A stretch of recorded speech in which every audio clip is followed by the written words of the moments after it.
ভারত ও পাকিস্তানের মধ্যকার চলমান সংঘর্ষ দুই দেশকেই বিপুল অর্থনৈতিক ক্ষতির মুখে ফেলেছে। এক সমীক্ষা বলছে সংঘাতে দুই দেশের ব্যয় হয়েছে $50,000 কোটি বেশি। এছাড়া পরোক্ষভাবে ক্ষতিগ্রস্ত হয়েছে অর্থনীতি। পারমাণবিক শক্তিধর চিরপ্রতিদ্বন্দ্বী দুই দেশ ভারত ও পাকিস্তান।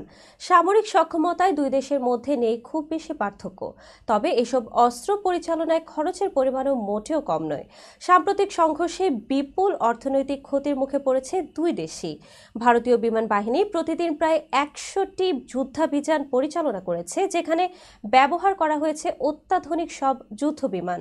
প্রতিটি অভিযানের গড় ব্যয় প্রায় $80,000। এক মাসে এই ব্যয় দাঁড়িয়েছে প্রায় $600 কোটি। ড্রোন অভিযানে দৈনিক গুনতে হয়েছে $10 কোটি, যা মাস শেষে দাঁড়িয়েছে প্রায় $300 কোটি। ব্রহ্মাস্ত্র ও প্রলয় ব্যালিস্টিক ক্ষেপণাস্ত্র ব্যবহারে দেশটির মাস শেষে ব্যয়ের পরিমাণ $450 কোটি।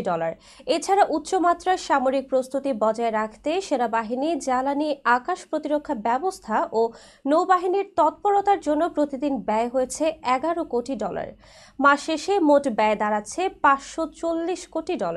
এদিকে পাকিস্তানের বিমান বাহিনীর হামলা ও আকাশ প্রতিরক্ষা টহলে দৈনিক ব্যয় প্রায় $2.5 কোটি, যা এক মাসে প্রায় $100 কোটি।